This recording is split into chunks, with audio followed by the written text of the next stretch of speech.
Hi and welcome to Storytime. I'm Kimberlyn from Life's Work Yoga, and it might seem a little odd to talk about resolutions today, being the first week of March. It's actually March 2nd today, right? But the reason that I chose to actually delay the Storytime conversation about resolutions is specifically because, well, I'm not a fan. I'm not a fan of resolutions and how that they have tricked us a little bit into pursuit of a goal that may or may not be in alignment with our personal wellness. And what I mean by that is that maybe it's just me. So please let me know if this is not your experience.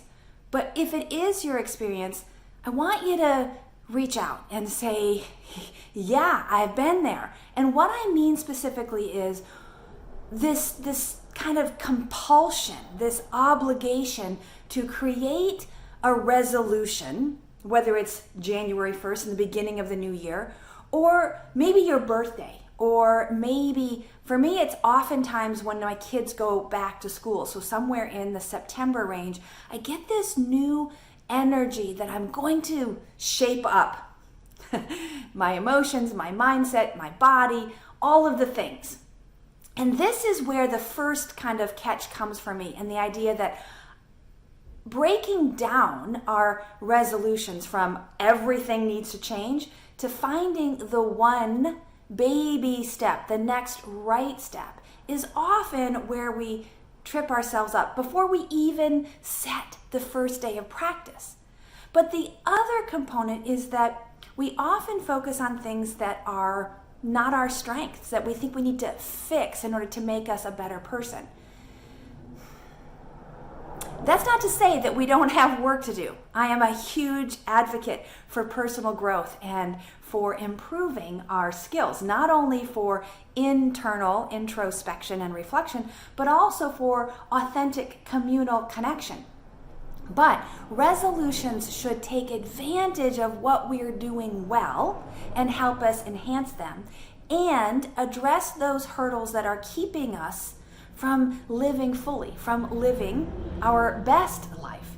Now, let me explain that a minute, because our best life is not some sort of prescribed perfect ideal that someone else has dictated. Our best life is when we live in alignment, when we live in a state of ease.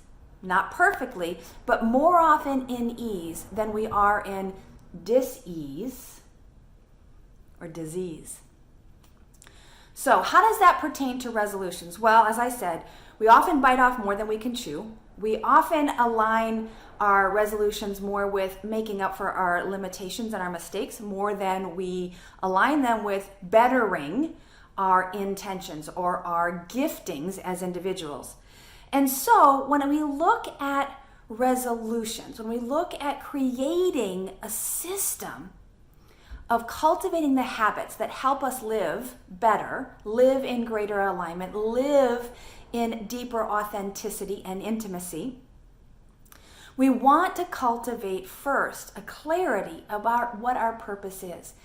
Now, here's the kicker. The reason why we're talking about this in March is because, now, the research says that it takes about 21 to 30 days to cultivate a new habit, right? And so we get that in our head that just 30 days, giving myself some wiggle room, right? 30 days and I'm going to be a new person.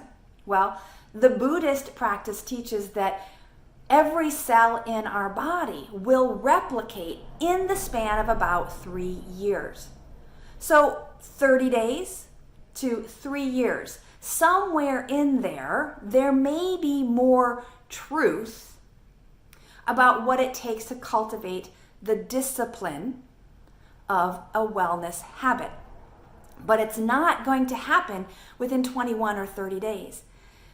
The reason that I chose March to talk about all of this is because it's this month, it's between the 60 and 90, between the 90 and 100 really, when we start to see the benefits of the change the habit that we started 3 months ago. So what does that mean? It means that if you have been diligent, if you've been showing up with an intention that is in your alignment, that is the next right step of living your life more vibrantly, more fully, more authentically, then you should start seeing the benefits of that practice in the next 30 days or within the month of March.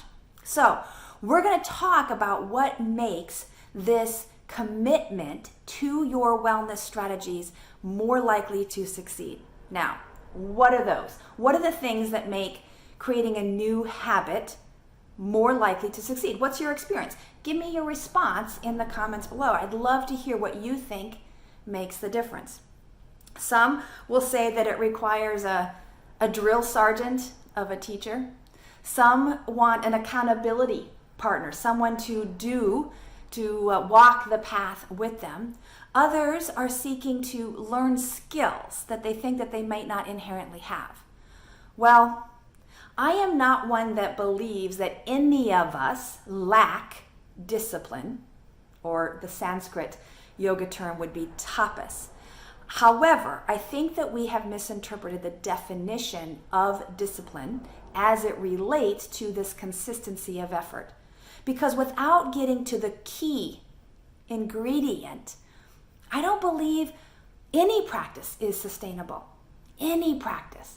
And in a day and age when addiction, particularly addiction in the form of numbing or checking out, is so readily available, and even perhaps more so in this time of the pandemic, distancing and limiting our outdoor and social involvement, it's not difficult to slide into a numbing habit, whether that's Netflix and chill, whether that's even gaming or reading or doing something that on the surface is not a problem.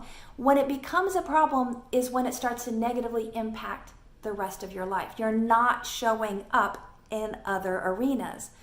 Anything can be that addiction. And speaking as someone who has suffered from these types of wellness addictions, as well as maybe less wellness, more self-destructive addictions, anxiety is one of those thought patterns that trips us up into believing falsehoods, right? So in this day and age of so much access, and even, this is the sticky wicket part of it, there's a validating encouragement, right? So if anyone asks you how you're doing, maybe you've heard the response, "Oh, I'm so busy," right? As if somehow if we're not busy, we're not worthwhile. That's a lie, right? The burden of busy trips us up from being able to cultivate authentic responses to that question. How are you? I'm well. I'm okay. I'm having a hard time, right? Can we honestly answer those questions, at least for ourselves? That might be the first step in your habit of cultivating greater alignment with wellness.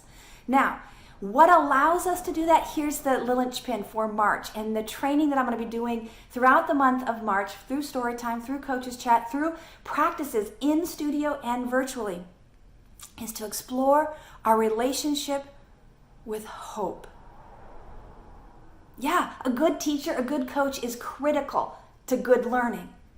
But without a sense of hope, a belief that it's possible for things to shift and change, we don't ever touch the effort necessary to sustain through the difficulty, through the challenge of shifting where our attention is going.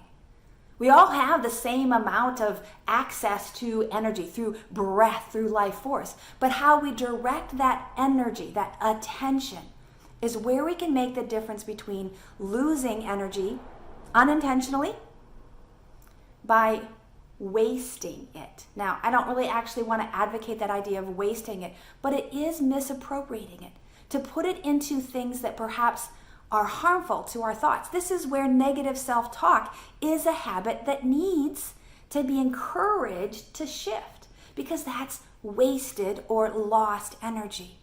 What if we reformulate that energy, reformulate that thought to create something that is more uplifting, more positive?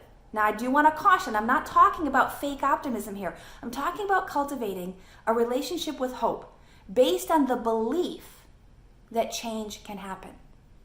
And within that, it is inherent that we know that we are already worth it. We are already equipped, we're already valuable, we're already lovable, so that the effort, hiring a coach to help you along the process, working with a partner, doing the things in order to make those micro shifts, you've got to first believe that it matters. And if you don't know that you matter, this is where I want you to reach out. Reach out to a friend, reach out to a teacher, reach out to a coach.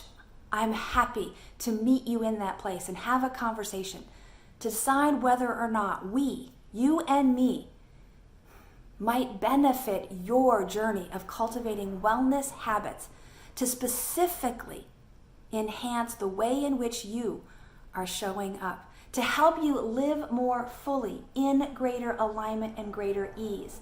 And we'll start by cultivating your access to hope.